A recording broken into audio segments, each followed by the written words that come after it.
اللہ کی طرف متوجہ ہوا کرتے تھے، کسی کی طرف توجہ نہیں تھی.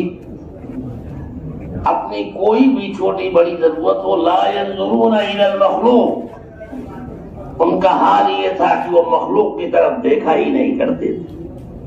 لا ينظرون الى المخلوق ولا يسالون عن المخلوق ولا يتوجهون الى المخلوق. مخلوق کی طرف دیکھنے کا مزاج ہی نہیں تھا. ہمارے لیے ہمارا اللہ کافی ہے، ہمیں اپنے اللہ کے علاوہ کسی کی طرف نہیں دیکھنا ہے. خدا دارم جنم دارم، میں اپنے ساتھ اپنے اللہ کو رکھتا ہوں، مجھے کیا غم ہے کسی کا. کسی کی طرف توجہ کرنے کی ضرورت ہی نہیں ہے. چنانچہ حضور صلی اللہ علیہ وسلم نے تمام صحابہ کرام رضوان اللہ علیہم اجمعین کو اللہ کی طرف متوجہ کیا اپنی چھوٹی بڑی ہر ضرورت کے اندر. جب یہ حضرموت کے میدان میں پانی اور مصیبت میں اور پریشانی میں پھنس گئے، اللہ حضرت رضی اللہ تعالیٰ عنہ کو بلایا گیا کہ امیر صاحب کو بلاؤ کہ ان حالات میں ہم کہاں جائیں. اللہ کے غیر کی طرف ہاتھ اٹھانا ہمارا مزاج نہیں ہے. مانگیں گے تو اللہ سے اور لیں گے تو اللہ سے. ایسی حالت میں کہ ہمارے سامنے مسئلے کا کوئی حل نہیں ہے، امیر صاحب کو کہو کہ آ کر کے دیکھیں اور مشورہ کریں کہ اور رائے دیں ہم کو کہ ہم کو کیا کرنا ہے. آئے، طوفان اور آندھی کو دیکھا، صحابہ کرام رضوان اللہ علیہم اجمعین بعض بے ہوش ہو کر کے گر رہے تھے، ایسی مصیبت تھی. آ کر کے کہا کہ اعلان کرو گھوڑوں سے سب اتر جائیں، گھوڑوں سے اتر جائیں سب. ہمیں آندھی اور طوفان سے کوئی خطرہ نہیں ہے.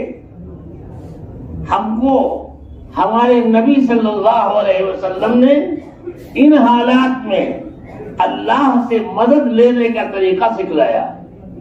حضور صلی اللہ علیہ وسلم جب معراج سے تشریف لا رہے تھے، لوٹ رہے تھے، تو اللہ رب العزت نے حضور صلی اللہ علیہ وسلم سے فرمایا کہ ہمارے حبیب، ہماری طرف سے ایک تحفہ لیتے جاؤ اپنی امت کے واسطے. جا رہے ہو واپس، معراج سے لوٹ رہے ہو، ہماری طرف سے ایک تحفہ لیتے جاؤ، اور وہ یہ کہ آپ کی امت قدم قدم پر، نفس نفس پر ہمارے دین کی خاطر قربانیاں دینے والی بنے، ہر حال میں اللہ کی طرف متوجہ ہونے والی، اور جب کبھی کوئی ضرورت پڑے تو کسی کی طرف توجہ کرنے کی ضرورت نہیں ہے. ہم سے مانگے، ہم اس کی تمام تر ضرورت کو پورے کرنے والے ہیں. ہماری طرف جو ہاتھ اٹھاتا ہے ہم اس کے ہاتھ کو کسی دوسرے کی طرف اٹھنے نہیں دیتے. وہ آنسو جو اپنی ضروریات میں اور اپنی حاجات میں اللہ کی بارگاہ کی طرف گرا کرتے ہیں، اللہ اتنے غیور ہے کہ خدا کی قسم ان آنسوؤں کو اللہ اپنے علاوہ کسی غیر کے سامنے گرنے کا موقع نہیں دیا کرتے. وہ آنسو یہود و نصارہ کے سامنے نہیں گرا کرتے، وہ آنسو تو صرف اور صرف اللہ کے سامنے گرا کرتے ہیں. لہذا ہم کو ہمارے نبی صلی اللہ علیہ وسلم نے، اللہ رب العزت نے ہمارے نبی صلی اللہ علیہ وسلم کو اپنے سے بدل لینے کا طریقہ سکھلایا. مانگو ہم سے، ہاتھ اٹھے ہماری طرف، لیکن ان ہاتھ اٹھنے کے لیے یہ ضروری ہے کہ اس حال میں یہ ہاتھ اٹھیں ہماری طرف کہ ہمارے علاوہ کسی دوسرے کا شائبہ تک نہ ہو. نظر اٹھے تو اللہ کی طرف، مانگو تو اللہ سے، کسی دوسرے سے مانگنے کی ضرورت نہیں ہے. جو ہاتھ اللہ کے سامنے اٹھا کرتے ہیں اللہ انہیں دوسروں کے سامنے پھیلنے کا موقع نہیں دیا کرتے. لہذا گھوڑے سے اتر جائیں سب، کہو کہ جتنے ہیں سب گھوڑے سے اتر جائیں. پانی نہیں ہے، مٹی تو ہے، تیمم کریں اور تیمم کر کے پھر اللہ کے سامنے ہاتھ پھیلائے، مانگیں اللہ سے.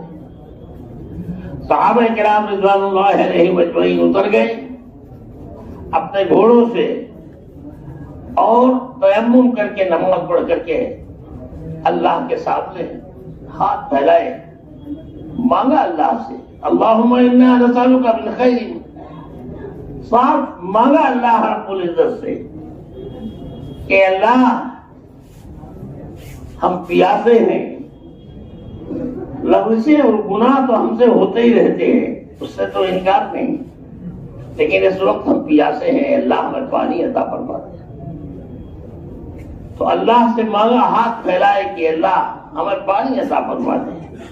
صحابہ کرام رضوان اللہ علیہم اجمعین خود فرماتے ہیں ہم نے ہاتھ اٹھائے اللہ کی بارگاہ میں اور اپنے ہاتھ اس وقت تک اپنے چہروں کے اوپر نہیں پھیرے ہیں جب تک کہ زمین پھٹ کر کے پانی کے ابلنے کی آواز نہیں سنی، اور جب آواز سنی ہے تب ہماری زبانوں پر تھا ھذا ہی نصر من اللہ، یہ ہے اللہ کی وہ مدد جس کا اللہ کے نبی صلی اللہ علیہ وسلم نے ہم سے وعدہ کیا ہے۔ اللہ نے ایمان والوں کو، مسلمانوں کو محتاج بنا کر کے نہیں پیدا کیا ہے، صرف اپنا محتاج بنایا ہے۔ ایمان والا اگر اس کائنات میں اگر محتاج ہے تو صرف اور صرف اللہ کا محتاج، کسی دوسرے کا محتاج نہیں ہے۔ اور جب تک یہ احتیاج